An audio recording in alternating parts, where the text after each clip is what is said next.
Hello बच्चों, स्वागत है आपका इंडटून्स पर, जहां हर दिन मिलती कहानियां हैं मजेदार। और आज हम लेकर आए हैं एक नई कहानी, जंगल का घर। एक बड़े शहर के पास जहां ऊंची इमारतें थीं और गाड़ियों का शोर रहता था, वहीं एक घना और सुंदर जंगल भी था। इस जंगल में तरह तरह के जानवर रहते थे, फुर्तीली गिलहरियां, चंचल बंदर, रंग बिरंगे पंछी और शांत हिरण। यह जंगल उनका घर था, उनका संसार। शहर के लोग अक्सर जंगल की तरफ देखते और सोचते, कितनी जगह बेकार पड़ी है, काश यहाँ भी बड़ी इमारतें बन जाती। उन्हें यह नहीं पता था कि यह जंगल सिर्फ पेड़ पौधों का झुंड नहीं, बल्कि अनगिनत जीवों का बसेरा था। एक दिन शहर के कुछ बड़े अधिकारी जंगल को काटकर वहां एक नया शॉपिंग मॉल बनाने का फैसला करते हैं। उन्होंने सोचा कि इससे शहर की तरक्की होगी और लोगों को नई दुकानें मिलेंगी। जब जंगल के जानवरों को यह बात पता चली तो वे बहुत दुखी हुए। उनके पास कोई और घर नहीं था। जंगल का सबसे समझदार जानवर, एक बूढ़ा उल्लू, अपनी गहरी आवाज में बोला, हमें शहर के लोगों को समझाना होगा कि यह जंगल सिर्फ हमारा घर नहीं, बल्कि उनके लिए भी कितना जरूरी है। सभी जानवर मिलकर एक योजना बनाते हैं। उन्होंने जंगल के सबसे ऊंचे पेड़ पर एक बड़ा सा बोर्ड लगाया, जिस पर लिखा था, यह जंगल हमारा घर है, कृपया इसे न काटें। लेकिन शहर के लोग इतने व्यस्त थे कि किसी ने उस बोर्ड पर ध्यान नहीं दिया।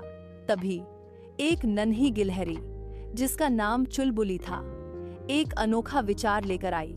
उसने कहा, हमें शहर के बच्चों से बात करनी चाहिए।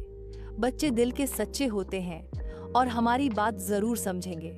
अगले दिन चुलबुली और उसके कुछ दोस्त शहर के पास वाले स्कूल में पहुंच गए।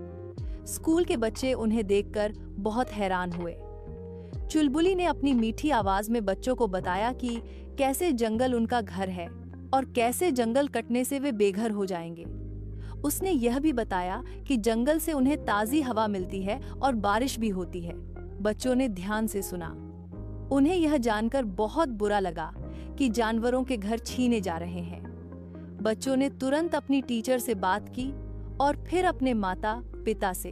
उन्होंने शहर के अधिकारियों को चिट्ठियां लिखीं और एक बड़ा पोस्टर अभियान शुरू किया, जिस पर लिखा था, पेड़ बचाओ, जंगल बचाओ, यह जानवरों का घर है और हमारा भविष्य भी। शहर के लोगों ने जब बच्चों की बातें सुनी और उनके पोस्टर देखे तो उन्हें अपनी गलती का एहसास हुआ। उन्होंने समझा कि जंगल सिर्फ जानवरों का घर नहीं, बल्कि पर्यावरण के लिए भी बहुत जरूरी है। जंगल से ही उन्हें शुद्ध हवा मिलती है और जलवायु संतुलित रहती है। शहर के अधिकारियों ने अपनी योजना बदल दी। उन्होंने तय किया कि वे जंगल को नहीं काटेंगे, बल्कि उसकी रक्षा करेंगे। उन्होंने जंगल के चारों ओर एक सुरक्षा घेरा बनाया और लोगों को जंगल के महत्व के बारे में जागरूक किया। जंगल के जानवर बहुत खुश हुए। उन्होंने बच्चों को धन्यवाद दिया और जंगल में फिर से खुशियों के गीत गूंजने लगे। अब शहर के लोग भी जंगल की देखभाल करते थे और समझते थे कि पेड़ और जंगल कितने अनमोल हैं। तो बच्चों, आपको ये कहानी कैसी लगी?